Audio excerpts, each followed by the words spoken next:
Começa agora, Your Power Podcast. Apresentação Dani Gonçalves. Este podcast tem o apoio de Celina Monteiro, especialista em micropigmentação em sobrancelhas e micropigmentação labial.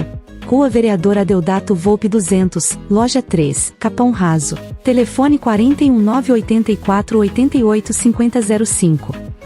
Dias Design de Interiores. Faz projetos de interiores, reestruturação de layouts, fachadas, visual merchandising. Telefone 41998 18 72 14.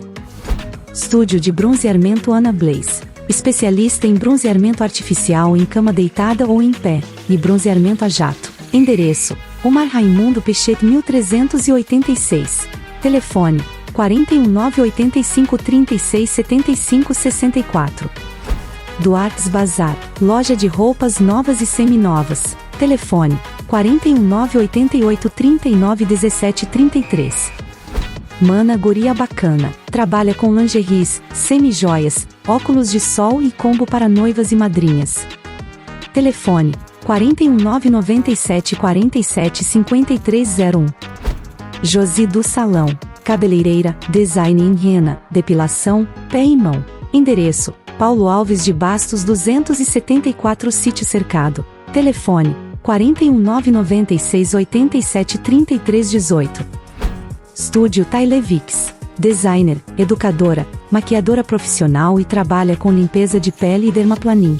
Endereço: Rua dos Pioneiros 1101, Sítio Cercado. Telefone: 41987 08 53 38. MW Beauty, um estúdio referência e especializado em extensão de cílios, micropigmentação de sobrancelhas e lábios e bronzeamento artificial. Endereço: Rua Nunes Machado 1425, Rebouças. Telefone: 41 99729 9724. PHD Esportes. Musculação, aulas de dança, boxe e Muay Thai, Jiu-Jitsu, MMA Kids Pilates. Ficamos na Rua Coronel Luiz José dos Santos 2869, bairro Xaxim. Contatos: 41 3276 0002 98733 3383. PHD Esportes, patrocinadora oficial do podcast Your Power. Your Power Podcast, trazendo informação com emoção. Oi, gente, tudo bem com vocês? Olha, um prazer gigante estar em mais um episódio aqui do nosso programa. Vocês fazem parte disso e sabem, né, o quanto eu sou grata por isso. Já quero pedir para vocês, telespectadores que estão nos assistindo, você que ainda não se inscreveu no nosso canal, gente, é gratuito, não paga nada, então corre lá, se inscreva, ative o sininho para que vocês não percam nenhuma notificação, nenhum vídeo, nada que acontece aqui no nosso programa. Para você que ainda não segue também o nosso estúdio AC Vídeo, corre lá também, siga e ative as notificações. Você que não nos segue ainda nas redes sociais, vai lá no Instagram, Dani Your Power, e nas redes vizinhas também está lá Your Power Podcast. Já quero fazer menção aqui dos nossos patrocinadores e agradecer a PHD Esportes, que é patrocinadora oficial do Your Power. Também já quero fazer os agradecimentos a Gear Friends, que está aqui me vestindo hoje. Também quero agradecer ao Adilson, que cuida dos meus cabelos, a Tailevix, que é a minha maquiadora, a Karen Lameda, que cuida das minhas unhas. Vocês fazem tudo isso acontecer. Gente, é um prazer gigante ter vocês aqui comigo. E hoje eu estou com um entrevistado, com um convidado, gente, incrível, excepcional e de uma história que vocês não têm noção. Diego Chalamai. Calma aí. Vamos lá. Diego Chalamai, isso mesmo, parece uma língua estranha, né? Mas não, é o nome dele mesmo. Diego, é um prazer gigante ter você aqui conosco. Quero te agradecer por ter aceitado o nosso convite, por estar aqui no nosso programa, contando a tua história de vida, a tua trajetória, quem você é. Diego Chalamai, eu quero que você cumprimente os nossos telespectadores e logo mais eu dou continuidade. Olá, gente, boa tarde. É um prazer fazer parte aqui deste podcast, com grande graça e com um convite aí excepcional da Dani.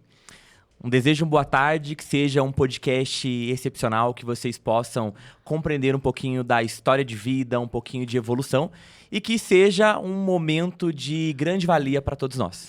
Isso aí, gente. Então, assim, eu quero já pedir para vocês que estão nos assistindo, você compartilha esse vídeo para mais alguém, para estar participando desse momento aqui, porque nós vamos abordar vários assuntos, emocional, vamos abordar aqui o assunto profissional. Então, assim, vocês não podem ficar de fora. Então, traga mais um para assistir, compartilha com o teu amigo, com o teu parente, com o teu vizinho, com o teu professor, com o gato, com o cachorro, com o papagaio, para que eles possam assistir esse programa. Diego Chalamai, eu gostei desse sobrenome, Chalamai.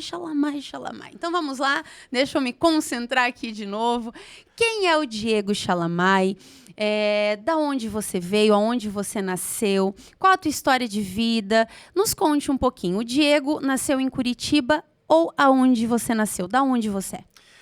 Então, literalmente, minha história de vida ela é um podcast, né? Eu falo que são várias partes para a gente poder contar tudo. Eu sou daqui de Pinhais, nasci aqui em Pinhais em 1993, então agora em agosto eu completo 31 anos. Olha só. Cidade onde eu cresci, desenvolvi e me tornei um cidadão, né, pinhaiense. Atualmente eu moro com a minha mãe, com as minhas duas irmãs, uma pequena de 13 anos, que é a nossa pupila da casa. E eu creio que de inicial é isso, né? Sim, então você é pinhaiense, né? Nasceu aqui na região de Curitiba, né? Na região metropolitana, aqui curitibano mesmo, pinhaiense.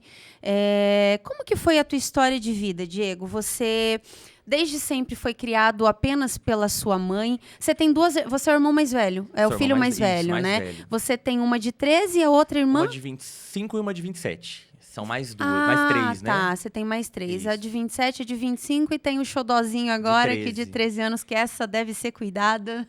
Terrível. Imagino quanto. Então, assim, você foi criado desde sempre só pela sua mãe ou pela sua mãe e pelo seu pai? Eu tive a presença do meu pai até a minha fase adulta, né? Eles são separados fazem 3, 4 anos. Então ele tempo. Fez parte da minha criação Perfeito. também. Então vamos começar por aí. A história do Diego, né? O primeiro filho, o primogênito, nasceu aqui em Curitiba, na região metropolitana de Pinhais. Eu quero que você relate um pouco da tua história de vida. O que você lembra da sua infância, da tua fase aí de criança, adolescência, da fase dos teus pais? Você passou dificuldade quando era pequeno? Teve problemas familiares? Você sempre pode dizer que foi acolhido pela sua família? Teve uma infância feliz, alegre, sem problemas? Ou como que foi a tua infância? Eu quero que você relate a tua vida ou aquilo que os teus pais contam, né, de história. Eles nasceram em Curitiba também ou não? A minha mãe ela é de Cruz Machado e meu pai de Rondon, aqui no Paraná mesmo. Então, E eles vieram pra cá, você tem ideia? Você nasceu aqui? A minha mãe ela veio para Pinhais quando ela tinha uns 14, 15 anos. Ah, certo. E meu pai eu não tenho, né? Não sei quando ele veio para cá. Mas Nunca praticamente na adolescência e juventude, então se criou aqui Isso, mesmo, né? Então nos conte, nos relate a tua história de vida, a tua fase, a tua infância, a tua adolescência, como que foi? Quem é o Diego? Porque as pessoas querem saber por trás da carreira, por trás, né, de todo esse profissionalismo que você carrega, que nós vamos ainda abordar isso. Mas quem é o Diego? Né, gente como a gente, né? Nos conte as tuas alegrias, as tuas dores. Quem foi você e quem é você? Então, a minha infância, ela foi uma infância onde eu pude desfrutar, né, de momentos, desfrutar de oportunidades. Eu creio que era uma sociedade que não tinha tanta violência como tem hoje. Então, eu podia brincar na rua e isso eu me lembro, assim, perfeitamente. É impossível, Dani, falar da minha infância sem mencionar a minha mãe. Porque, assim, a minha mãe, ela fez parte de tudo, né? A minha mãe, ela nunca me deixou passar fome. Eu posso dizer assim que a minha mãe ela é doméstica, então ela sempre ralou muito para criar os 3 filhos genuinamente. Eu me lembro assim, é o que realmente marcou a minha infância. Eu lembro que muito pequeno eu queria comer arroz e a minha mãe não tinha um pacote de arroz em casa, ela não tinha o que cozinhar. E eu lembro muito bem dela me contando agora na minha fase adulta que ela foi pedir para os vizinhos um copo de arroz para poder cozinhar para mim. Mas a minha mãe nunca me deixou passar fome. Então, assim, a minha infância, ela foi uma infância difícil, né? Porque nós não tínhamos acesso a tudo. A Sim. minha mãe doméstica, o meu pai, na época, um operador de máquinas, com um salário muito pequeno e tinha que manter os 3 filhos. E, na época, tinha que manter aluguel de casa, despesas de água e de luz. Então, não foi fácil, né? Eu me lembro, assim, que as fases que eu aproveitava eram as fases em que eu estava em contato com os meus amigos, Sim. né? Que eu podia me distrair. Sim. Mas não foi uma infância fácil. Foi uma infância, assim, que realmente a gente sentia a necessidade de ter algo a mais. Que hoje eu acho que tudo se tornou mais fácil, né? Olhando, assim, com bons olhos. Eu não tinha o privilégio de ter um bom tênis, de ter uma boa roupa. Então, eu nasci em 93, de 93 até 99, quando eu completei 5 anos. Era fases difíceis, né? Era uma fase muito complicada para o nosso país, para nós, Sim. para os pais e mães. Então, eu lembro que a minha mãe, ela comprava roupas no brechó. E então, ela chegava em casa e ela ia costurar aquelas roupinhas que estavam rasgadas Nossa. para poder me vestir e para eu não ir para uma escolinha desarrumado ou desajeitado. Então, assim, é uma história que eu tenho muito orgulho. A minha história me motivou a ser quem eu sou, né? E não tem como falar do meu passado sem olhar para minha mãe. Impossível não olhar para ela. Ela é o teu referencial, Sim. né? A tua heroína, ela esteve ali com você em todos os momentos. E é muito lindo quando você tem esses espaços aí de pensamentos, quando você volta para o teu passado e consegue lembrar de cenas, né, como essa, né, tua mãe dando o melhor, mesmo não tendo, ela nunca deixou você passar fome, não importa o que ela fosse fazer para isso, mas ela dava um jeito, né, de estar ali concedendo o básico, pelo menos, para vocês, e isso é muito lindo. Exatamente. Né, faz parte da tua história. Eu acredito que as dificuldades na vida, Diego, elas forjam na gente o caráter que nós temos. Então eu digo assim, as lutas, elas não são para nos derrubar, né? Elas são para nos fortalecer. De certa forma, isso fez em você uma história. Eu já quero até perguntar para você sobre essa questão da tua infância, que você é o filho mais velho, né? O primogênito, o irmão mais velho. Tua irmã, né, a segunda, ali quando nasceu, você tinha ali em torno de 4 anos, mais ou menos, quando ela nasceu. Por conta dessa dificuldade toda, né, de vida da sua família, você sendo mais velho, você foi crescendo tendo aquele senso de defesa, de cuidado, super protetor, né, de querer assumir um adulto numa criança, sabe?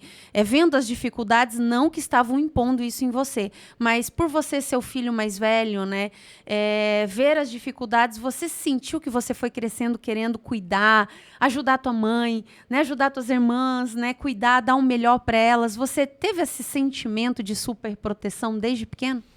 Eu creio que sim, né? Porque na época, não tenho assim, muita lembrança, mas eu creio que eu adquiri, né, esse perfil por estar como o irmão mais velho, como o primogênito mesmo. E a minha mãe, não que a minha mãe ela foi ausente, ela sempre foi muito presente, Sim. mas a minha mãe trabalhava muito, né? Doméstica, muitas Sim. vezes, trabalhava de madrugada para poder trazer o sustento para dentro de casa. Então eu tinha ali a presença masculina apenas do meu pai naqueles momentos, ou da minha avó, né? Que cuidava de nós como babá. E como ucraniano, né? O vó em polonês e ucraniano é baba. Sim. Então, a minha baba, ela que cuidava de nós na época. E eu creio que talvez essa ausência da minha mãe nesses momentos me fez abrir os olhos e falar, eu tenho que ter uma responsabilidade e uma maturidade. Porque realmente eu comecei a adquirir, assim, uma responsabilidade extraordinária na minha adolescência. Sim. Que ali eu senti que, eu preciso também dar um jeito na minha vida, né? Eu não posso ser dependente 100% da minha mãe ou do meu pai. Então, eu preciso alavancar a minha vida e ser responsável por mim e pelas minhas irmãs, né? Olha só que interessante. Você lembra mais ou menos a idade que você tinha ali na sua adolescência, quando você começou a ter esse sentimento de querer trabalhar, querer como você mesmo relatou, você ainda era adolescente, era uma criança na transição de adolescência, que o adolescente, ele não deixa de ser uma criança, ele ainda é uma criança que ele tá naquela transição entre o adulto e a criança, então ele não deixa ali de ser uma criança. Você lembra mais ou menos a idade que você tinha quando você sentiu que precisava fazer alguma coisa, ir mais além? E eu acredito que esse sentimento, Diego, foi exatamente pelo fato de você ver, né, o teu crescimento e a tua mãe não poder dar roupas boas, né, não poder... ela não deixou faltar nada. Só que você sentia essa debilidade tanto para você quanto para as tuas irmãs, né, de talvez não ter um tênis legal, né, para ir para a escola, coisas básicas. E eu já vou te perguntar algo também depois dessa pergunta, você vai responder. Isso você acredita que acarretou um adulto num adolescente de querer trabalhar? Com quantos anos? Eu tinha 14 anos, eu lembro perfeitamente, Dani. E o que me motivou, né, a buscar um trabalho na época foi justamente não deixar mais a minha mãe comprar um par de meia ou comprar uma cueca. Eu falava, gente, é inaceitável eu, como um adolescente, né, permitir que minha mãe fique comprando uma cueca ou meia ou uma roupa para eu vestir. Né, eu já tenho saúde e tenho capacidade de trabalhar. Então, em Pinhais mesmo, tinha uma empresa de plásticos e eu lembro que eu fui, era uma obreira, inclusive, que era uma das supervisoras daquela empresa de plástico. E eu falei para ela, olha, eu preciso ganhar dinheiro, eu quero trabalhar. O que eu posso fazer? E naquela época, a gente separava os copos de iogurte. Nós separávamos aquele lacre da bandeja de plástico. E depois nós levávamos aquilo para pesar. Então, a empresa era basicamente do lado da minha casa. Eu levava aquelas caixas pesadas para minha casa, fazia separação e depois ia lá vender. Então, eu lembro que começou desde os meus 14 anos com a primeira oportunidade. Deixa eu ver se eu entendi. Você, com 14 anos, você teve o posicionamento de, muito novo, ir na empresa e pedir emprego. Sim, do lado da minha casa. E eles aceitaram você dessa forma e é onde começou a tua vida aí na questão do trabalho trabalhista. Sim, acho que ela sentiu que realmente ali eu tinha Era vontade, verdade. era verdade. E ela forneceu o material. Era do lado da minha casa, então minha mãe me ajudava. E ali eu comecei a adentrar dentro do mercado de trabalho e perceber que eu posso ter o meu dinheiro, eu posso ser responsável por mim mesmo. Era uma fase em que eu comecei a me descobrir como ser humano, como pessoa, dentro das minhas ideologias, dentro daquilo que eu acreditava no momento. Então, assim, foi muito... Eu nunca vou esquecer. É, assim, sensacional. 14 anos. E agora eu quero que você relate qual foi a sensação do teu primeiro salário? E o que você fez quando recebeu? Então, vou te falar que o primeiro salário, acho que foi assim... Hoje, se a gente for medir, eram uns 10, 15 reais, né? Porque na época era muito. Sim. Mas, assim, foi extraordinário. Eu lembro que eu não sei se eu fui pro mercado comprar um doce, alguma roupa, mas eu lembro que era a fase em que começou a surgir o telefone celular. Sim. E eu juntando dinheiro, pedindo dinheiro para padrinho, porque eu queria ter meu primeiro celular, que era aqueles telefones gigantescos, uma coisa bizarra. Mas eu lembro, assim... Na época, geralmente, quem tinha, eles falavam que eram os bem de vida, Nossa, né? muito. E eu não, assim, eu realmente não tenho certeza se eu peguei esse valor agregado e fui para um mercado comprar doce, ou para uma loja comprar roupa, ou se foi pelo celular, porque meu sonho era o telefone celular. Então, eu creio que foi o celular, né? Obviamente. Celular. E ali você ficou na empresa ali quanto tempo, você lembra? Eu fiquei muito pouco tempo, assim, porque foi mais... Depois disso, foi uma história bizarra, né? Eu acabei me deparando, assim, com uma situação desagradável, trabalhando com o plástico. E ali a minha mãe falou, não, eu acho que não é legal você mexer com isso mais. Então, eu levei uma caixa para minha casa. E na separação, quando eu cheguei no final da caixa, eu peguei uma caixa, assim, cheia de larvas. Muitas larvas. Por conta do iogurte. Então, eu creio que era um produto parado muito tempo. E na hora que eu botei a mão naquilo, eu lembro que eu puxei copo com larva. Aí eu chamei minha mãe, né, novo, falei, mãe, ó, a caixa tá cheia de bicho. E ela falou, olha, eu acho que não é mais pra você quer trabalhar, eu te ajudo, vamos procurar alguma outra coisa. E ali, então, eu parei. Mas eu fiquei, assim, uns 3, 4 meses separando esses plásticos. E aí eu resolvi... Até porque se você continuasse ali, né, seria compactuar com algo que ia fazer mal para alguém que estaria adquirindo. E você faria parte, né? Porque uma vez que você põe tua mão e você continua, você está dizendo, eu estou vendo o que está acontecendo, mas eu vou continuar aqui. Então, dali você lembra qual que foi o teu próximo passo? Lembro, eu tinha de 15 para 16 anos, então eu morava lá no final do bairro Veisópolis, e eu fui fazer um freelancer na loja Realiza, em Pinhais também. Então, na época, nós etiquetávamos roupas no estoque, e era um período em que eu estudava e trabalhava, desde sempre, né? Então, eu trabalhava e estudava. Eu saía da escola, era 5 e meia da tarde, estudei no Oscar e no Castelo Branco, que fica aqui em Pinhais. Então, eu saía da escola e me deslocava de bicicleta do final do Veisópolis até a Avenida Iraí, para trabalhar nesse estoque, né? E lá eu ficava, porque nós ganhávamos por hora, era R$3, R$4 a hora na época, muito pouco, mas era o salário na época. Era bastante.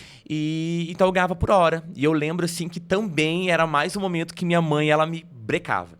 Porque dava 11h30 da noite, eu estava lá etiquetando roupas e ia para casa de bicicleta.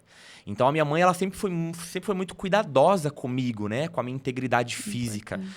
E ali eu fiquei um bom período, etiquetando roupas, a gente depois colocava as roupas na loja. Então, assim, fiquei um certo período fazendo freelancers com uma empresa de plástico até eu ingressar num CLT de verdade. O trabalho nessa época, né, você muito novo trabalhando, até por conta da dificuldade da sua família, não chegou a atingir os teus estudos. Não. Você sempre se dedicou, Sempre. Mesmo cansado, sempre foi bem dedicado aos estudos. Sempre. Importante. E o fato também da sua mãe, né, muito cuidadosa, cautelosa, mas na sua fala eu percebi que ela sempre apoiou os teus sonhos também. Sim, com certeza. O que foi fundamental, né, na sua infância ali, na sua adolescência, na sua juventude, quando você começou o teu lado profissional. O fato dela cuidar mostrava exatamente o lado materno de mãe, mas ela te apoiava, né? Então isso forjou em você um cara trabalhador que quis buscar um futuro. Então o apoio da sua mãe, acredito que de novo, como você falou, não tem como lembrar da infância sem lembrar da minha mãe. Como eu acredito que não tem como lembrar do início da sua carreira profissional, da sua vida profissional, sem lembrar dela. Porque se ela falasse não, você não vai, você não iria. Mas ela apoiou os teus sonhos, né? Então ela cuidava, ela era cautelosa, mas ao mesmo tempo ela sabia o filho que tinha e ela apoiou e deu aquele empurrãozinho para o teu futuro profissional. Então isso é muito importante. E eu já quero aproveitar o ensejo aqui e falar para vocês que estão em casa, apoiem os filhos de vocês, né?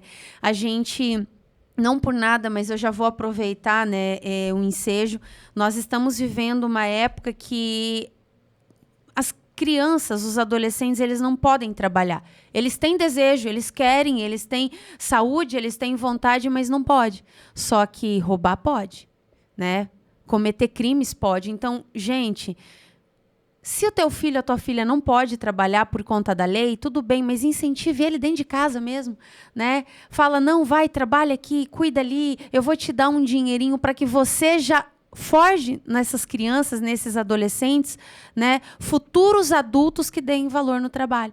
Porque eu me recordo lá na época dos meus avós, minha mãe, né, relatava isso, que com 6, 7 anos estava lá no sítio ajudando. E antigamente você não via tanta criminalidade, né? Eu, por exemplo, eu comecei a trabalhar com 11 anos de idade. A minha vida profissional começou com 11 anos. Eu não perdi a infância, só que isso projetou em mim a mulher que eu sou hoje. E hoje em dia nós vemos adolescentes, né, com 16, 17 anos que não fazem nada, a não ser gritar dentro de casa, falar grosso, porque não trabalha. Então, assim, trabalhar forja caráter nos nossos adolescentes e nos nossos jovens. Só que isso começa onde? Nos pais. Né? A tua mãe, ela fez esse papel de olhar para você e falar, não, realmente, vai trabalhar, vai atrás dos teus sonhos. E falta nos pais de hoje em dia falar isso, né? Tem pais hoje, já vou aproveitar, que o filho não pode pegar e lavar uma colher, coitadinho dele, vai quebrar a mão. Gente, não faz isso porque você está fazendo adultos criminais, que são aqueles que querem dinheiro fácil. Né? Exatamente. Então, assim, apoia as tuas crianças. Comece dentro de casa, filho, vai varrer o quintal. Não vai matar ele, você vai ensinar ele a trabalhar. Vai lavar uma louça. O trabalho, na verdade, ele dignifica o homem, né? O trabalho, ele dignifica o homem. E os pais que ensinam os filhos desde cedo que trabalhar faz parte da vida e forjam um caráter, o pai e a mãe já entendeu aonde é a colocação daquele filho. Então, parabéns para sua mãe, porque ela te colocou no verdadeiro caminho. Vamos lá, Diego. Depois dessa questão, você falou que ficou ali na empresa, ali com seus 16 anos, por aí. Dali você chegou aí para outra empresa? Você ficou muito tempo ali? Ou você foi direto para a faculdade? Passei por algumas empresas, quase um repertório. Depois, né, dessa fase de freelancer, eu entrei, então, no meu primeiro CLT, estudando também no meu ensino médio, muito conhecido aqui em Pinhais, onde eu trabalhei e fiquei 1 ano, que é a Cojó Pastelaria. Então, eu entrei como atendente de balcão, né, o Renato Miyashiro, que é o proprietário até hoje. Então, ele me deu a oportunidade e eu fui trabalhar como atendente de balcão e depois me tornei o pasteleiro, né? Lembro do primeiro salário mesmo, que era R$540 naquela época, 10, 11 anos atrás. E assim, era extraordinário você pegar um salário cheio, porque eu saí de um freelancer, onde eu pegava pouquinho, e saí para um salário cheio.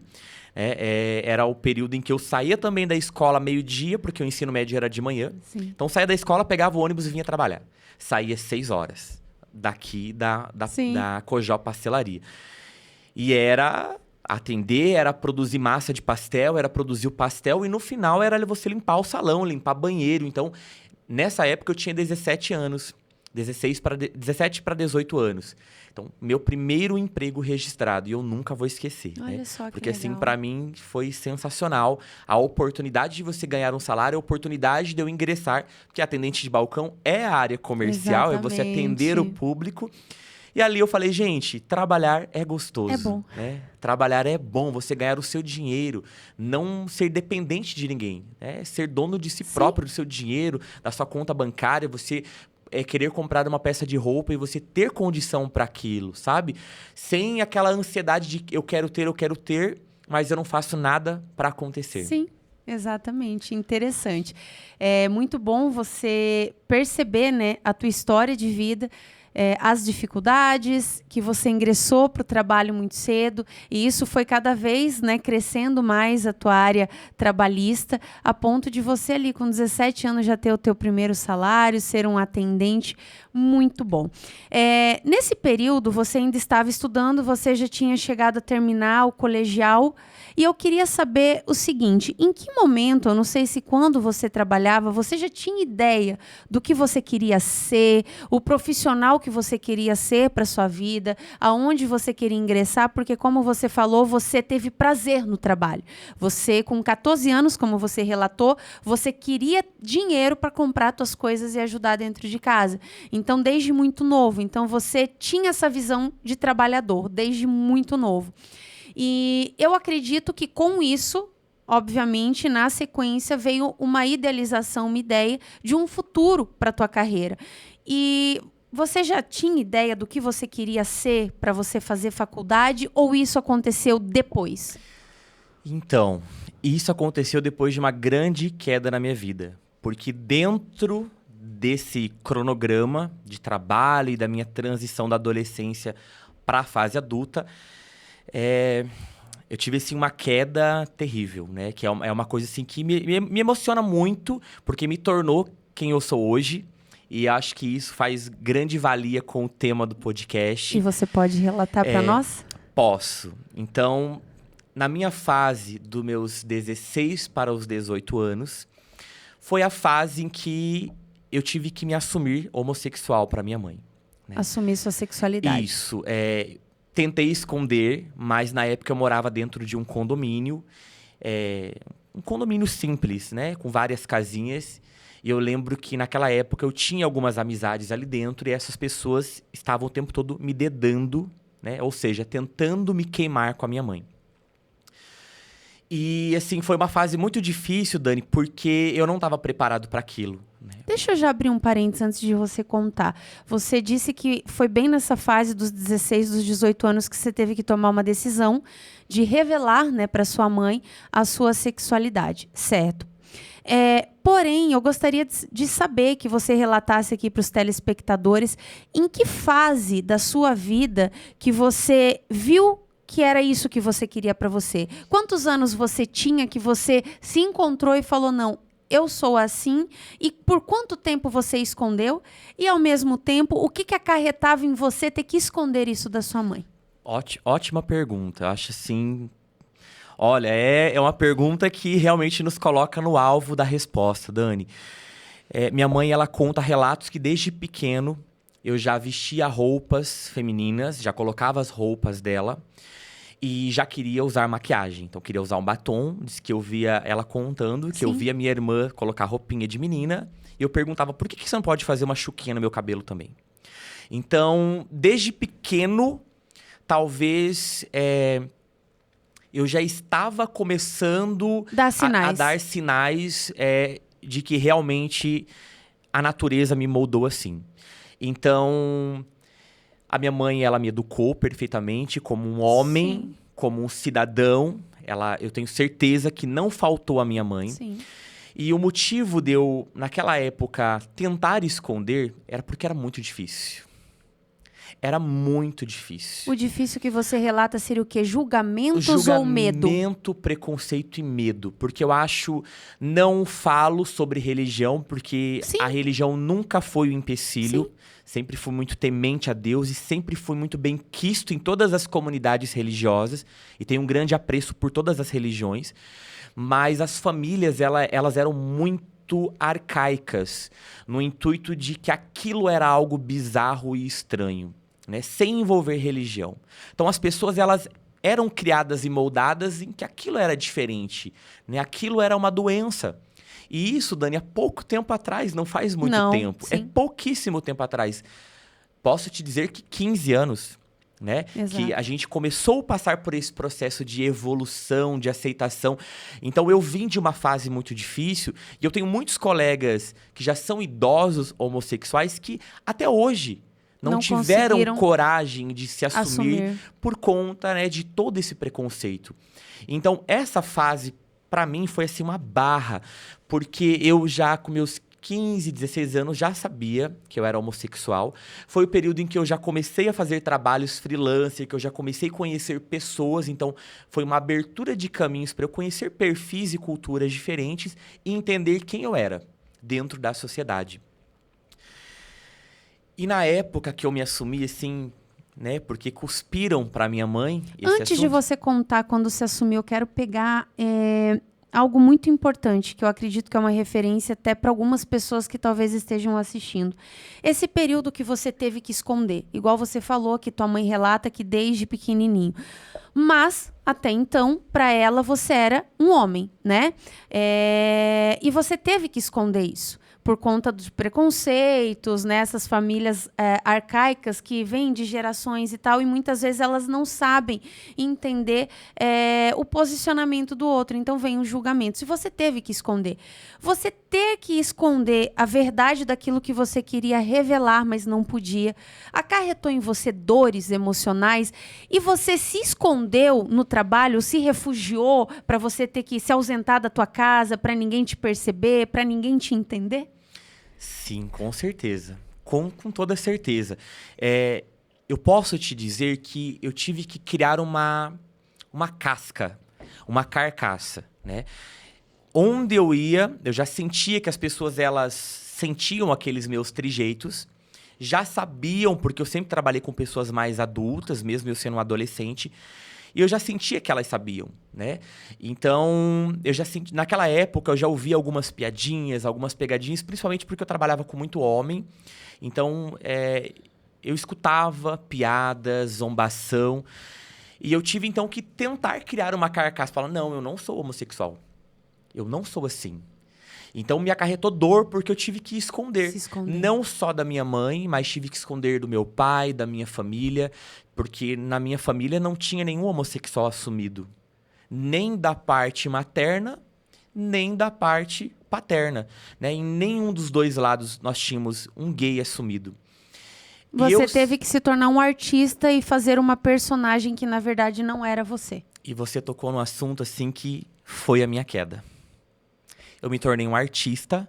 E foi o período que logo depois que eu me assumi, que eu senti uma certa rejeição da minha família, que tentava colocar a minha mãe contra mim em várias ocasiões por achar aquilo errado.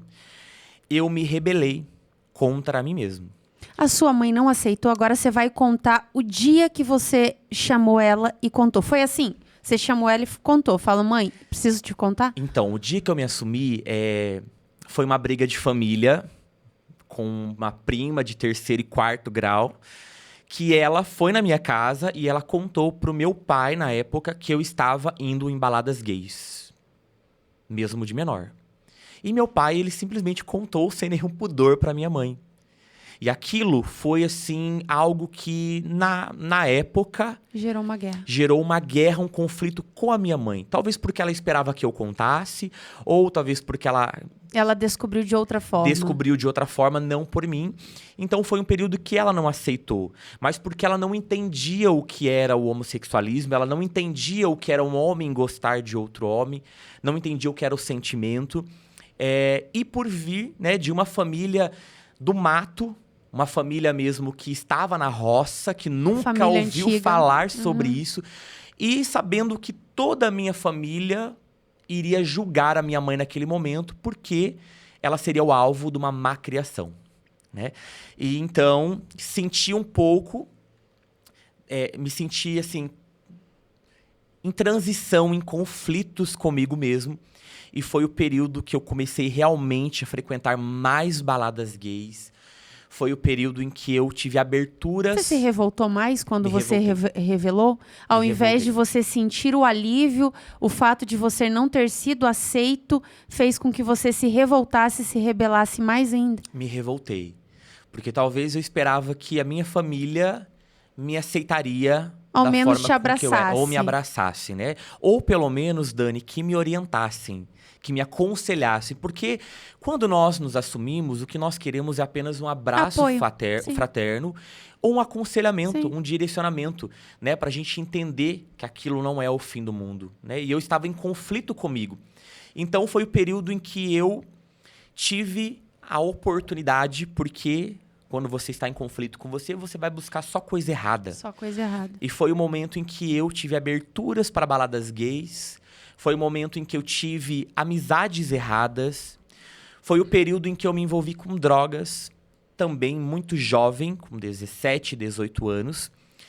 E foi o período em que eu comecei a me vestir de mulher. Naquela época, drag queen, porque nós não tínhamos todos esses termos e sinônimos que tem hoje, LGBTQIAP+. Isso. Era GLS na nossa época. Gays, lésbicas e simpatizantes. E então eu comecei a me vestir de drag. Comecei Você a fazer... começou a se vestir pra chamar atenção ou porque você queria? Foi pra Foi chamar pra chamar atenção. foi uma fase de rebeldia. Foi uma punição pelo fato da família não Não ter me aceitar. aceitado. Ou Sim. seja, você se revoltou e falou, já que vocês não me aceitaram, agora eu vou fazer pior. Isso, já que vocês não me aceitam como um homem gay, vão me aceitar como uma travesti. Porque também a gente falava muito pouco sobre o termo trans naquela época. Então era travesti, ou drag, né? E eu comecei... A droga que te deu a coragem, abre e fecha aspas, de você ir pra esse lado de se tornar um travesti e começar a se... Sim, e foi uma vestir. fase que eu tive, assim, com muita facilidade acesso a hormônios. Porque também, Dani, a gente não falava em transição, Sim. em tratamento hormonal, né? Era a época em que as travestis, elas injetavam silicone Sim. industrial, óleo de avião. E eu comecei a ter acesso muito fácil a medicamentos, né? Perlutan, Ciclo 21, Diane, Évora. Então, eu comecei a ingerir esses medicamentos porque eu queria, na época, ser travesti. Eu queria passar pela transição. Eu queria me tornar mulher. A minha família Sem não me acompanhamento médico, sem nada, simplesmente ia tomando porque outros assim faziam e você ia vendo sem saber se ia Sem danificar saber, sem tua saber. saúde. Sem saber. O que estava acontecendo comigo, com o meu corpo, sentia as mudanças, crescimento de peito, eu mais inchado. Então, eu sentia aquela ação do hormônio no meu corpo. A reação da sua família quando você começou a literalmente se travestir? Foi conturbado. Nossa, foi muito conturbado. Você Pra minha continuou mãe- morando com eles. Continuei morando com a minha mãe. E eu imagino que era uma guerra diária dentro da própria casa. E quanto mais tinha guerra, mais você se refugiava nas coisas erradas. Literalmente. Porque aí eu queria, de alguma certa forma, ser respeitado. Então eu falava, eu não sou respeitado como gay, eu vou ser respeitado como travesti. Porque todo mundo falava, todo mundo respeita travesti. Todo mundo tem medo de travesti. Eu falava, então eu vou ser uma travesti.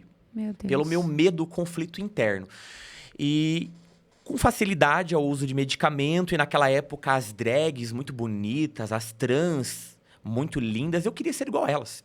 Eu comecei a tomar hormônio, e aquilo, Dani, quando eu comecei a entrar no auge, quando eu me tornei uma top drag, fazendo shows em todas as casas de Curitiba, Cats, 1001, Manhattan, New SPM, que hoje não tem nenhuma casa aberta mais, eu, pela primeira vez, tive acesso à droga. Quando me ofertaram para eu usar dentro de um banheiro, né? Na época era cocaína.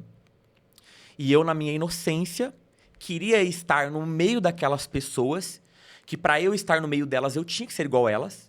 Então, eu fui e experimentei pela primeira vez. E quando te ofertaram, o que eles alegaram? Olha, faço uso disso aqui porque você vai fazer um show melhor? Que para eu entrar na mesma vibe que eles, na mesma sintonia, eu tinha que estar igual a eles. E você acabou caindo no papo e foi onde que começou a sua queda. Exatamente. Porque eu queria sentir, eu falei, gente, todo mundo usa, né? E eu não vejo ninguém com reação, eu vejo todo mundo sorrindo, todo mundo alegre.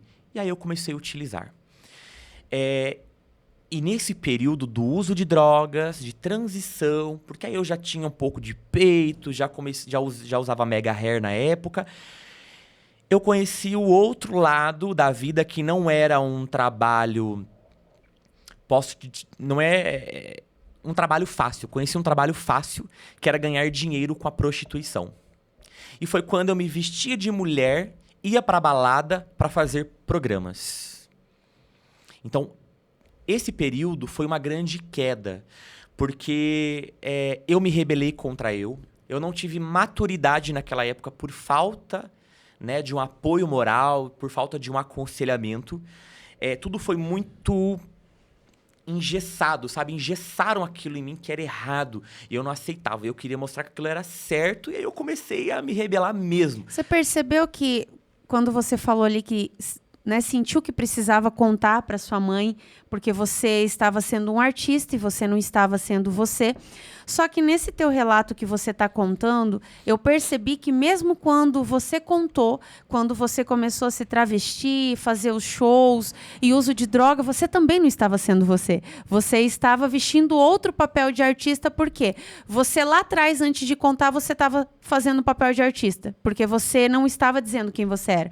Só que quando você contou e não teve um aconselhamento e um apoio, você também não estava sendo quem você era. Você vestiu outra personagem e você foi se afundar. Você hoje tem noção disso? Que você pegou um linear ali e antes você estava num papel, né, de artista e depois você foi para outro papel de artista pior. Você não estava feliz. Exatamente. Nem antes e nem depois. Exatamente. Quando que você reconheceu que aquilo que você estava fazendo não estava te fazendo bem, não estava te fazendo feliz e só estava te afundando? E agora você relata quais que foram, o que aconteceu, o que acarretou para você o uso de droga, de entorpecente, de se rebeliar de certa forma.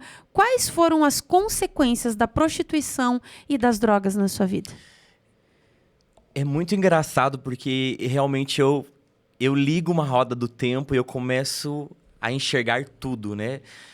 De uma forma onde tudo aquilo me tornou o cidadão que eu sou hoje.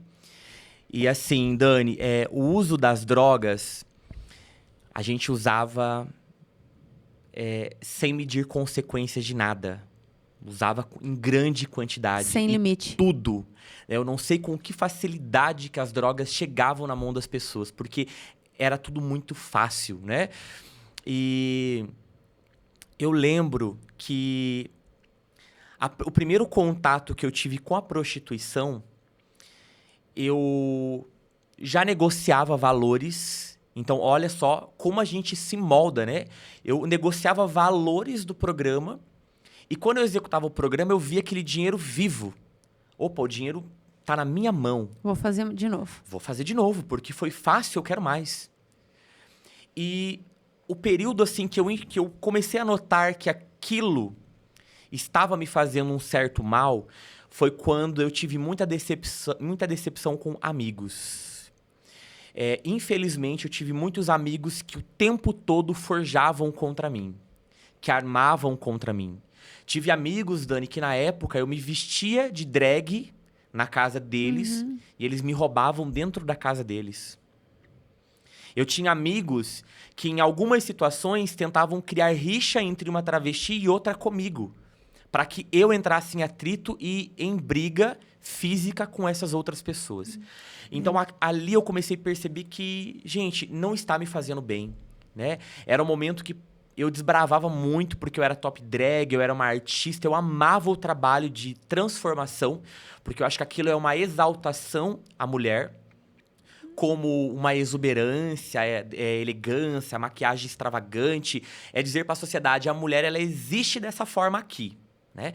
Mas eu tive todos esses problemas com amigos. Então ali eu percebi que não me fazia bem. Como que eu saí do mundo das drogas? Porque eu estava na droga, na prostituição, na transição, então foi tudo muito conturbado. No início do podcast eu falei que eu sempre fui muito temente a Deus e muito temente à espiritualidade. E eu lembro que quando eu fiz 18 anos, eu estava trabalhando e estudando. E eu falei com Deus. Eu falei, Deus, a minha mãe já tinha quase 30 anos. Creio que é isso, quase 30, mais que 30 anos. E eu falei assim, Deus, eu queria tanto que o Senhor me desse uma irmã para que eu pudesse ter algo que eu sei que amanhã vai se espelhar em mim. Eu queria que o Senhor me desse uma irmã. Eu queria que o Senhor... E eu falei, mas como, gente? A minha mãe já fazia 17 anos, 18 anos que não tinha filho. Como? E a minha mãe, então, nessa fase, descobriu que estava grávida de 4 meses. Foi, assim, algo assustador para ela e para nós. E ali eu percebi que Deus ele estava me dando um recado. Eu pedi, Deus me deu. Ele ouviu, porque a droga ela começou a me fazer muito mal, né? Eu sempre fui praticante também da Igreja Católica, e eu lembro que um dia eu fui fazer a leitura dentro da igreja, e eu comecei a tremer com o microfone, a minha cabeça tremia, eu não conseguia ficar naquele ambiente, e eu senti que aquilo já era uma abstinência da droga. Eu falei, gente, isso aqui tá errado. Eu não sou essa pessoa. Eu era catequista com 16 anos, 15 anos. Eu participava da igreja, participava de leituras. Como que eu estou assim, gente? Tremendo. Isso não é normal. Isso não faz parte de mim. E então, eu senti que ali era uma resposta de Deus. A tua irmã, na verdade, a vinda dela foi a tua libertação das drogas. Porque, como você mesmo disse, você queria alguém que ela pudesse se espelhar em você. Aí veio o temor. Que exemplo que eu vou dar para minha irmã? Que exemplo que eu vou dar para minha irmã? E como que você conseguiu se libertar sozinho? Você buscou ajuda? Você precisou se internar? Alguém te ajudou? Como você conseguiu se afastar das drogas? Até porque, pelo que você falou, você chegou a usar maconha, outras coisas, cocaína, né? Você chegou a usar drogas pesadíssimas. Sim. Que elas causam uma abstinência gigante. Como que você conseguiu se libertar das drogas? Foi sozinho? Você buscou ajuda? Como foi? Foi sozinho. Sozinho? Foi sozinho. Porque na época eu tinha medo de contar pra minha mãe, tinha medo que descobrissem e sempre escondi aquilo, né? Hoje a minha mãe sabe porque depois de um certo tempo eu contei para ela, até para que nós pudéssemos instruir outros jovens, outras pessoas que estão no mundo LGBTQIAP+, que não tem esse apoio moral da família e que também eu sei que vão se rebelar e vão para esse mesmo caminho que eu fui e que não me fez bem. Pode ser que para alguns, Dani, faça muito bem. Para mim, para minha concepção, não me fez bem. Nesse momento que você, né, conseguiu se libertar sozinho, a gente não vai entrar em muitos detalhes, senão prolonga muito, né? Só que para você conseguir se libertar dessas drogas sozinho, você automaticamente teve que cortar vínculos e aquelas amizades que você estava tendo outrora. Então você afastou daquelas amizades, daquele meio, você teve que sair daquilo também? Sim, né? Nessa época eu conheci o meu parceiro, e ele sempre foi muito frequentador da igreja católica, salmista, e ele começou a me levar novamente para a igreja, né?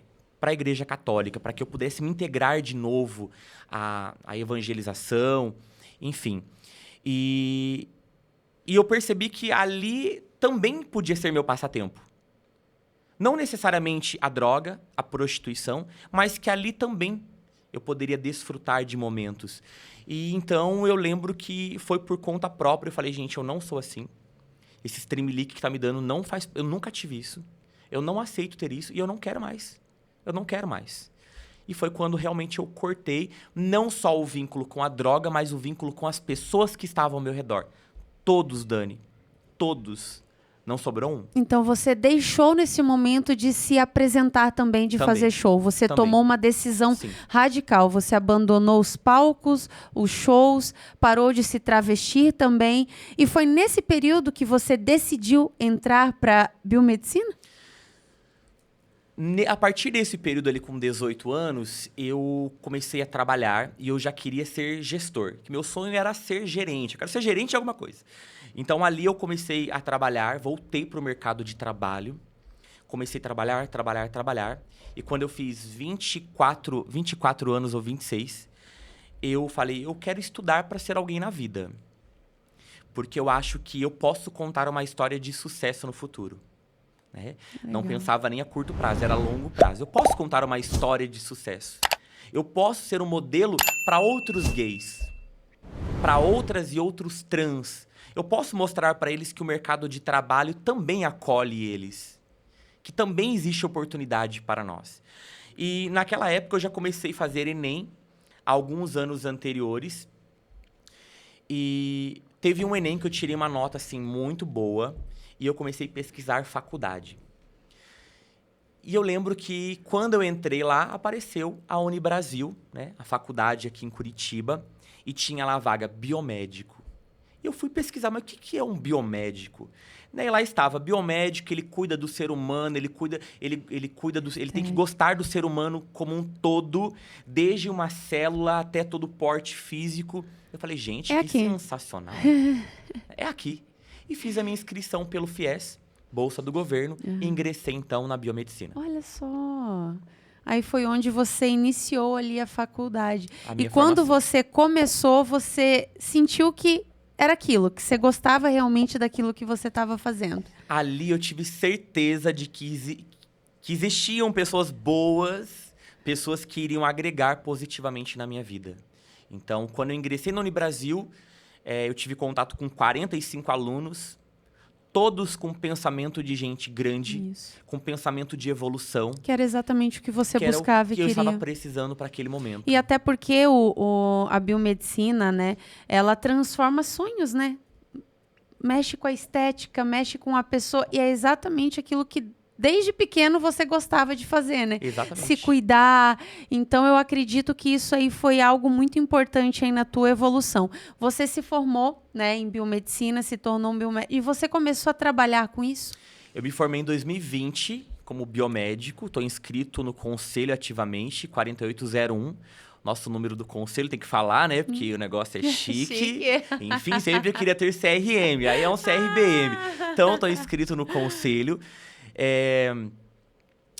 Eu não cheguei a trabalhar diretamente, mas eu fiz estágios, né? Então, meu primeiro estágio foi dentro do Hospital ProRenal, Fundação ProRenal, dentro de um laboratório de análises clínicas. Nós analisávamos todas as amostras biológicas de pacientes que estavam em hemodiálise e fiz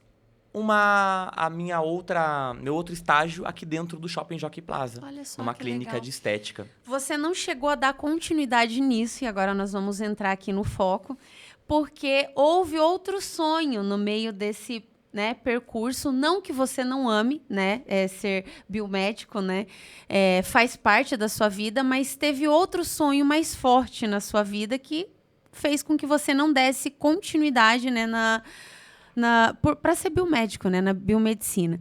Me contaram, né, houve-se rumores aí que Nesse período, você já estava como candidato a vereador, que você sempre amou ajudar pessoas, né? Ambientes, mudar ambiências, lugares, pessoas, transformar vidas, histórias e por aí vai.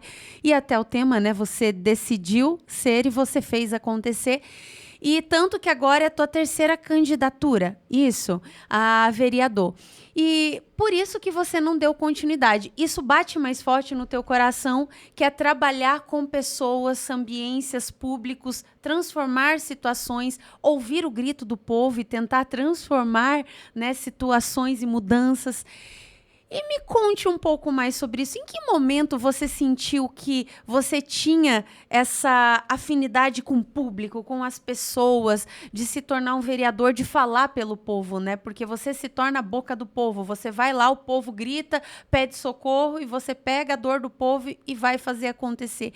Em que momento você sentiu que você tinha o dom para isso? Que você queria colocar a tua cara a tapa, porque eu vou dizer que, gente, é difícil, não é fácil, e você falou, não, já apanhei tanto na vida, então eu vou agora fazer pelo povo. E você falou que era isso que você queria.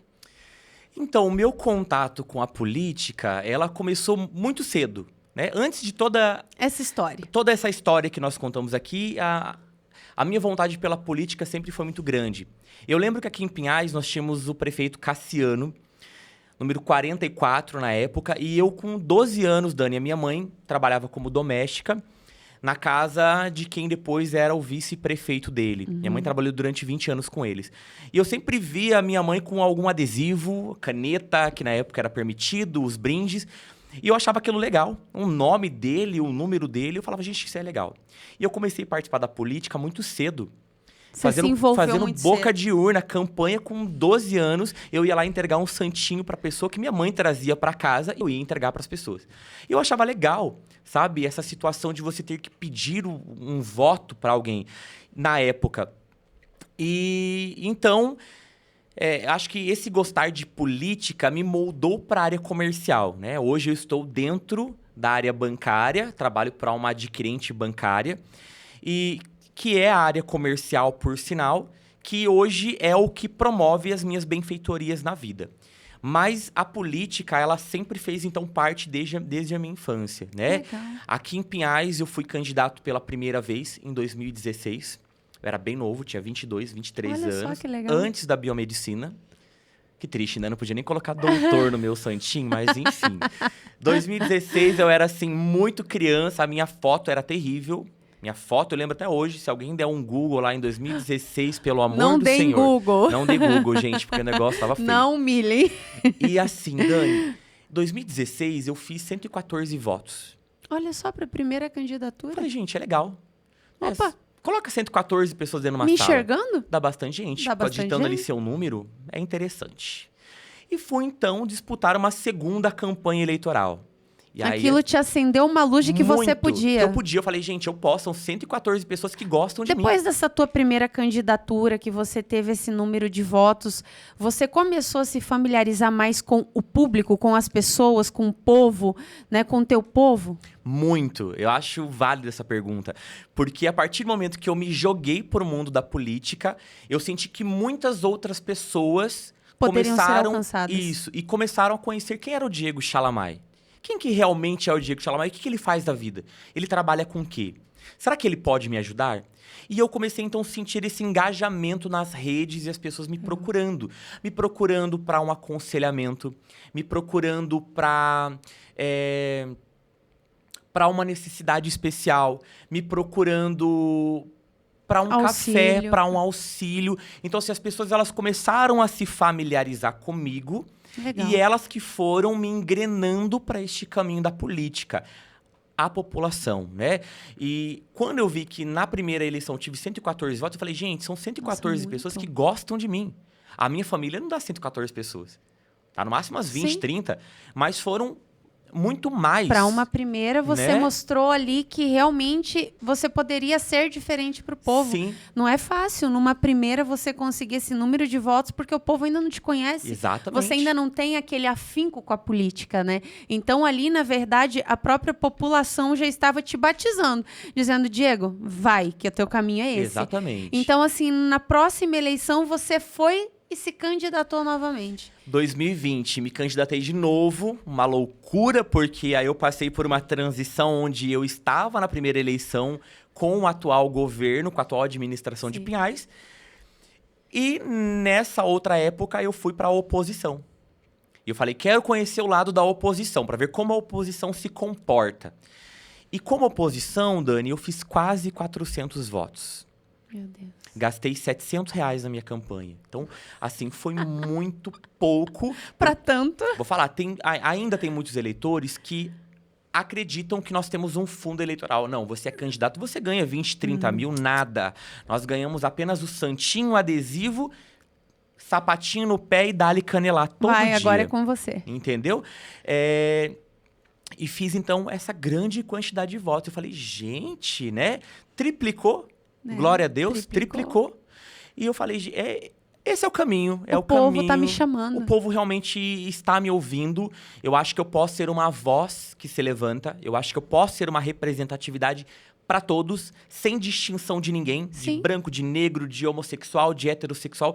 Eu creio que eu posso abraçar toda a comunidade ser humano e não por denominações, né? Então, a minha pauta é sempre essa. Legal. O todo, o povo, é ouvir a necessidade do outro indivíduo. É sentir aonde você sente dor para eu poder ir lá e te curar.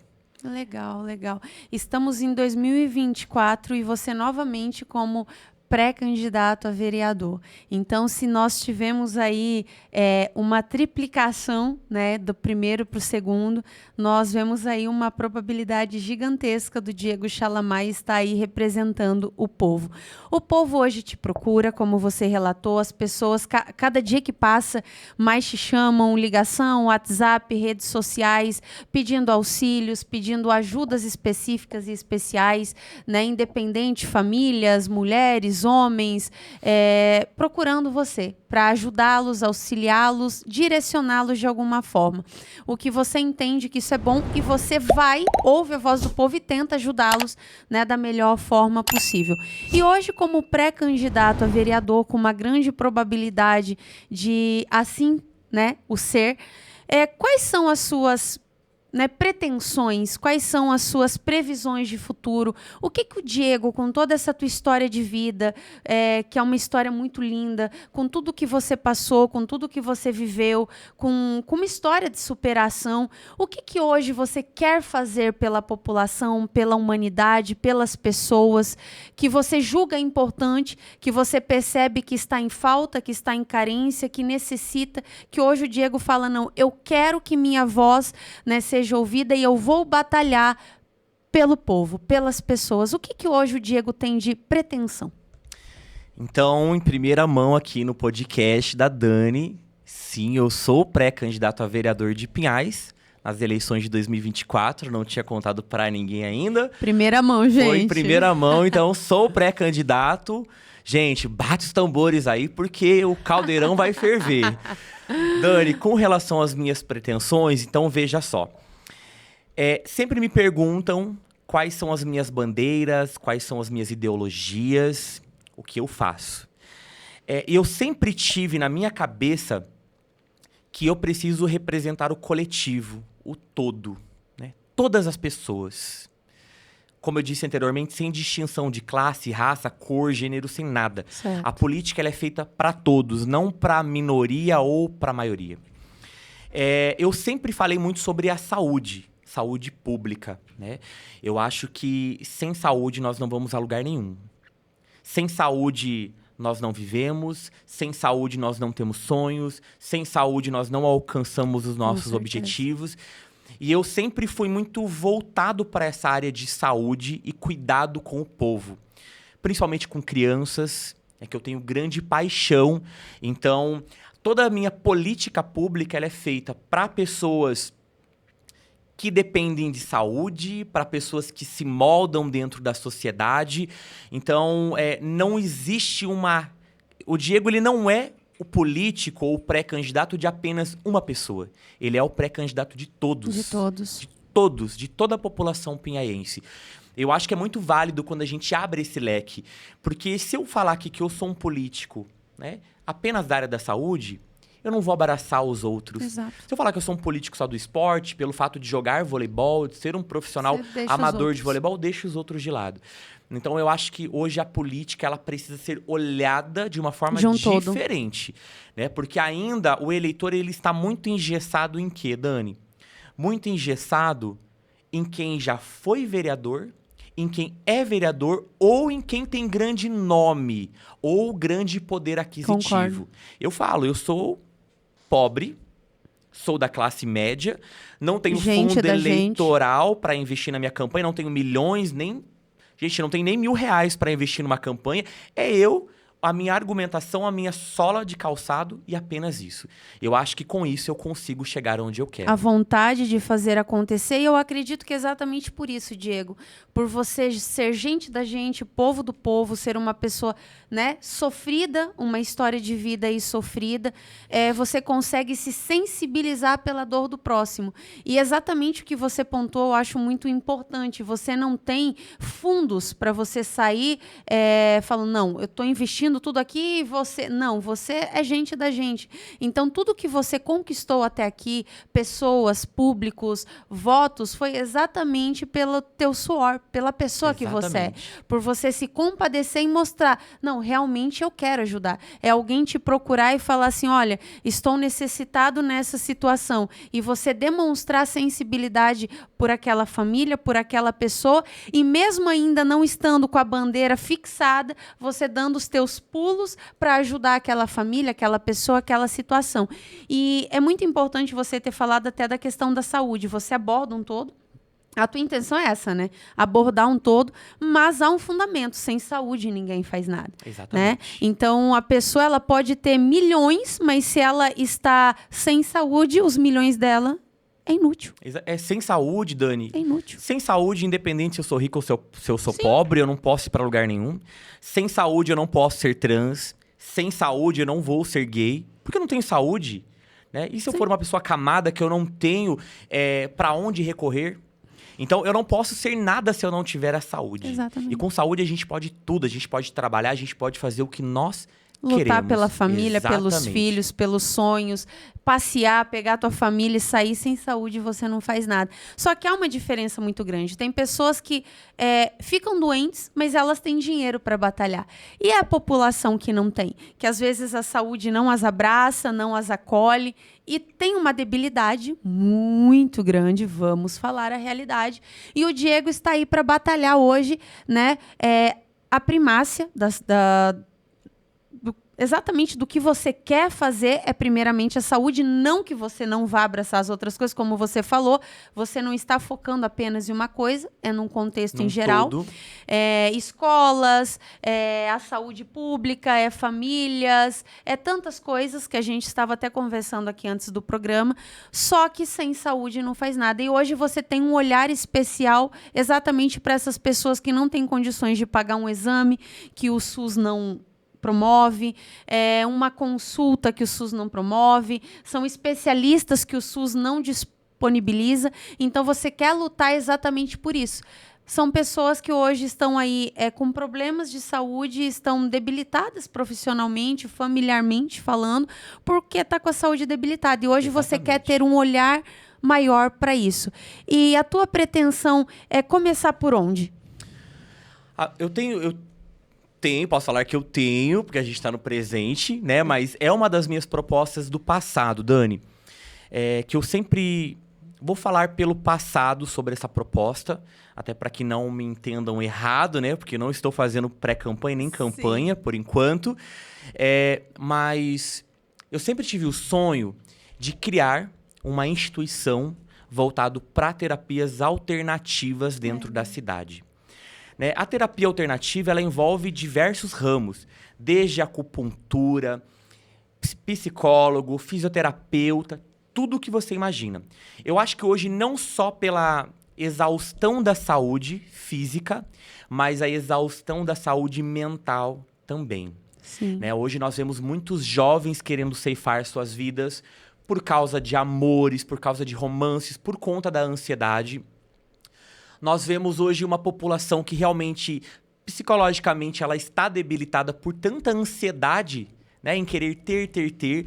Então, eu acho que começando por aí, a gente consegue ter uma grande ascensão. Sim, né? sim. A terapia oriental. Sair um pouco das terapias do Ocidente, mas sim ingressar dentro do município terapias alternativas, Concordo. medicinais, sabe? E quando eu falo de proposta, isso serve para todos os outros pré-candidatos, você tem que falar por onde começar. Como que você vai fazer? Porque eu posso simplesmente falar que eu vou construir aqui no meu projeto um estádio de futebol, que eu posso construir 10 pistas de patinação, e tudo isso é mentira. Papai Noel. Nós sabemos que tem grandes faculdades e instituições aqui em Pinhais. Inclusive, nós temos aqui a Faculdade de Pinhais, que forma tantos bons profissionais. E nós podemos criar um centro, certo, de terapias integrativas e colocar esses cidadãos que estão se formando como estagiários para trabalhar. estágios obrigatórios, para estar atendendo a população. Porque eles precisam fazer estágios gratuitos, E estágios a população obrigatórios. precisa de E a auxílio. população precisa. Então, é um aprendizado para eles como profissionais, é um aprendizado para a instituição, e isso vai agregar na carreira deles. Né? Então, psicólogos, veterinários, enfermeiros, eu acho que assim, um complexo que envolve tudo, principalmente a saúde mental, que para mim é excepcional. Com certeza, com certeza.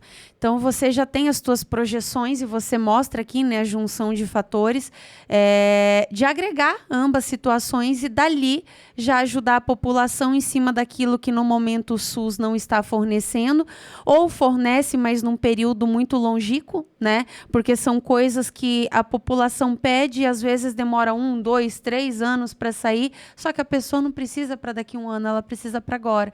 Então, vem o teu papel aí como a voz do povo em querer mudar essa questão aí da saúde. E fora isso, Diego Chalamai, quais são as tuas projeções fora a saúde? Tem algo mais aí que te chama a atenção e que hoje você tem em pauta e você fala também isso faz parte de uma luta minha? Com certeza. Eu acho que ser ouvinte da população, como que eu posso te dizer? Não é nenhuma população ausente, mas é uma população esquecida. Não é excluída, esquecida. Porque a gente sabe que a política não é levada para todas, oportunidade não são levadas para todos, e acho que a partir do momento em que você começa a buscar essas pessoas esquecidas na sociedade, os desagregados, você começa também a irrigar a política nessas pessoas. Posso dizer para você que eu pensei muito em lançar a minha pré-candidatura, porque a gente sabe que a política, cada ano, ela se torna muito mais difícil, não só por conta, Dani, do político, Sim. mas a população também tem uma grande parcela de responsabilidade sobre a escolha dos seus políticos.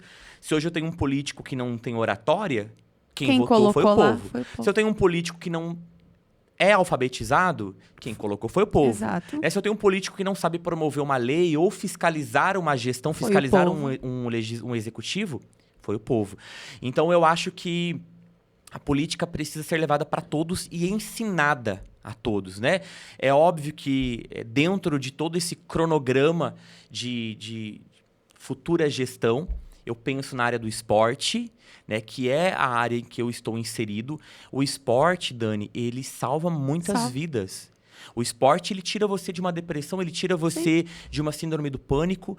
O esporte, ele tira... Ele é a própria terapia viva. Isso. Ele liberta pessoas. O esporte, ele tira as crianças marginalizadas de um reflexo ali de abandono da sociedade para uma projeção de futuros atletas. Concordo. Entende? Então, eu acho que o esporte também, assim, é algo que eu falo e que eu estou em projeto e vou falar muito sobre isso. É claro que a comunidade LGBTQIAP+, jamais vai deixar de estar representada. né? Eu sou um pouco mais conservador nas minhas falas, nas Sim. minhas ações. Não brigo por direitos, porque eu acho que, como cidadão, eu não tenho que ter mais direito que ninguém. Eu acho que nós temos que Sim. ser tratados como iguais. Iguais. Mas eu tenho que ser respeitado. Então, eu não quero direito, eu quero respeito. Né? Respeite o meu espaço, que eu respeito o seu. E é isso que nós temos que mostrar para a comunidade, que a partir do momento que nós queremos, nós conseguimos, né? Através do estudo, através do respeito com o próximo, e eu acho que é super válido. O fato de você ter prioridades bem calçadas, até porque a saúde, ela não abrange o público LGBT. É homem, é mulher, é o LGBT, a criança, gente, é todo mundo. Tudo. O esporte também, tudo isso que você prioriza hoje são coisas que independente da sexualidade da pessoa, precisa de atenção. Então, assim, hoje você tem prioridade bem calçada. Sim. E isso aí, independente daquilo que a pessoa é ou daquilo que a pessoa faz, todos nós precisamos ter uma saúde, precisamos estar bem psicologicamente para que então as outras coisas vá. Então, assim, hoje você tem prioridades bem calçadas, por isso que você pontua exatamente o que precisa mudar e o que você quer mudar e o que você promete como vai fazer, não é simplesmente a famosa história do Papai Noel existe e nunca chegou, entendeu?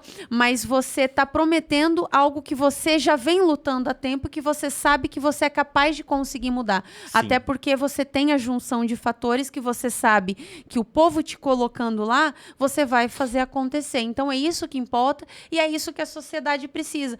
E muitos vão falar assim, política.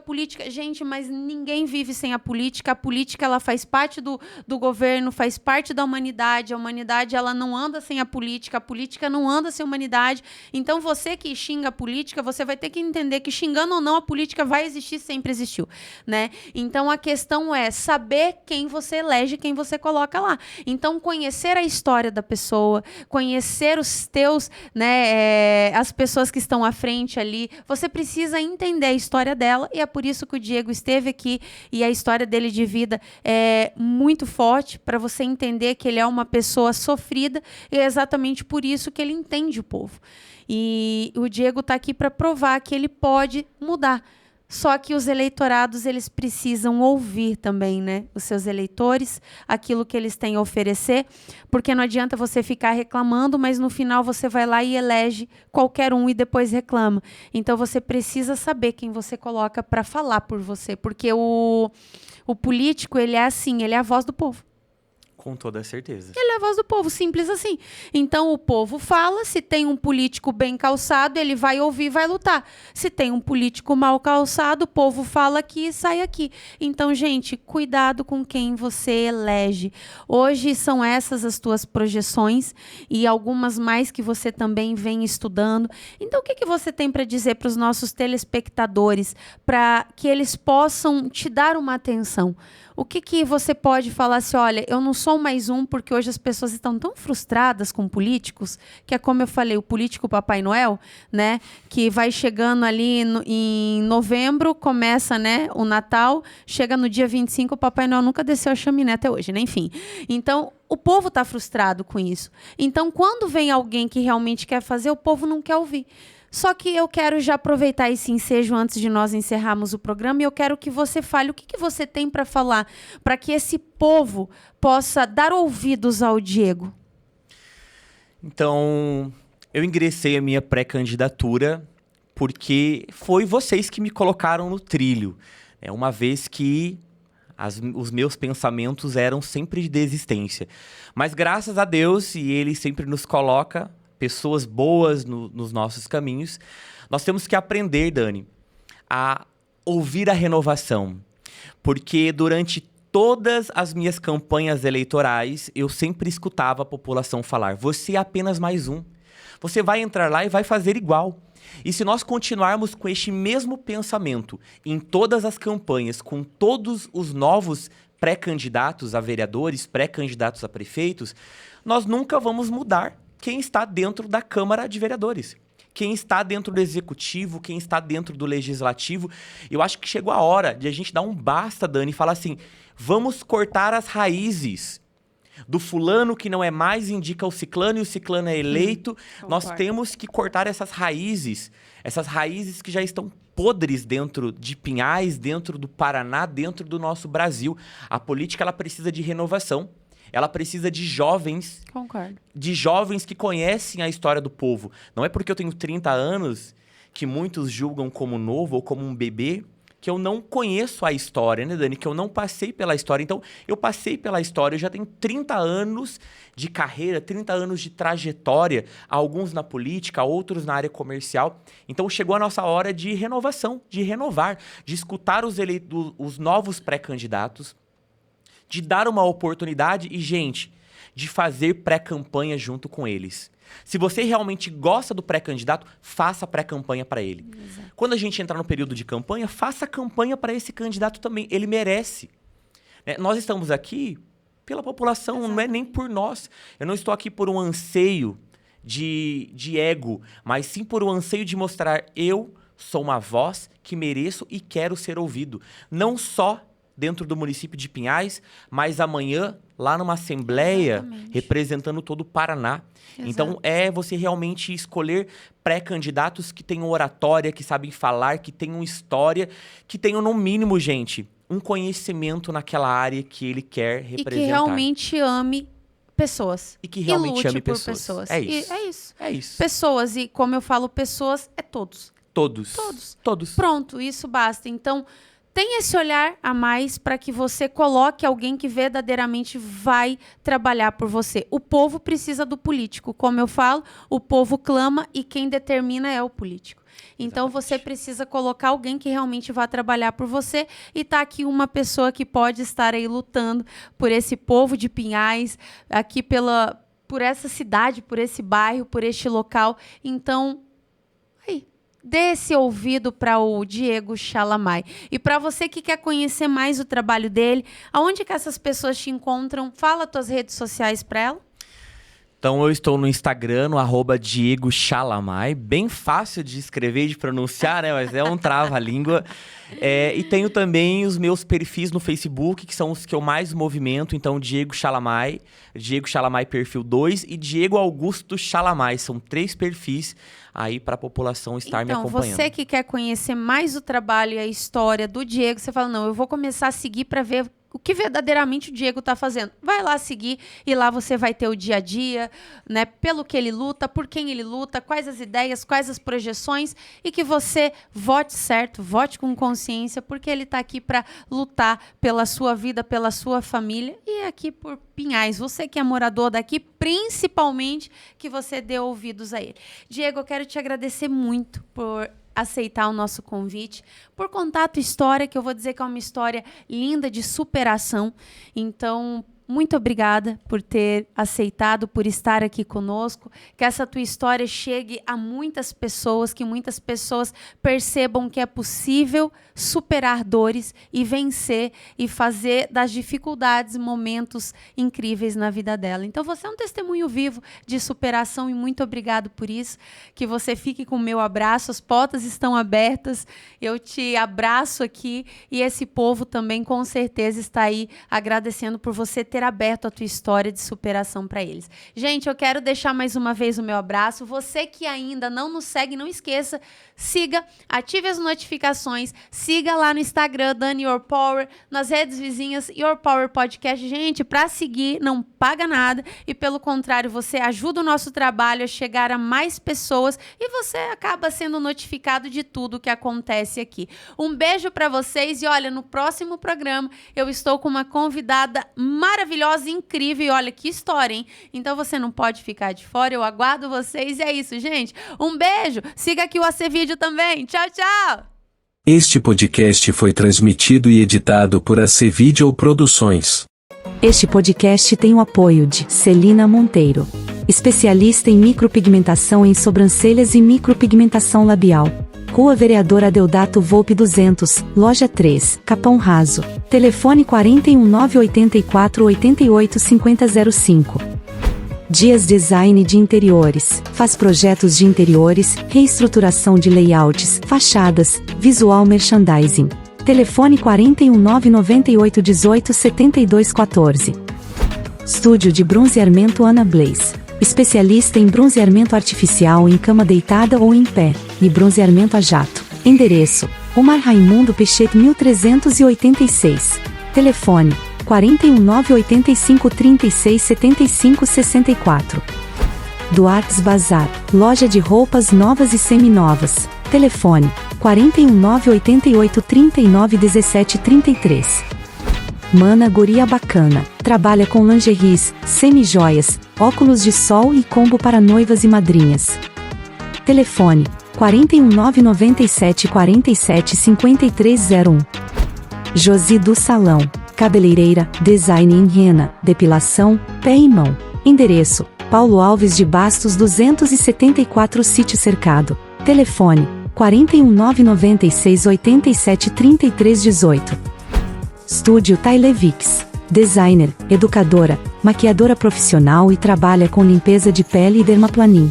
Endereço: Rua dos Pioneiros 1101, Sítio Cercado. Telefone: 41987 08 53 38. MW Beauty, um estúdio referência e especializado em extensão de cílios, micropigmentação de sobrancelhas e lábios e bronzeamento artificial. Endereço: Rua Nunes Machado 1425, Rebouças. Telefone: 41 99729 9724. PHD Esportes.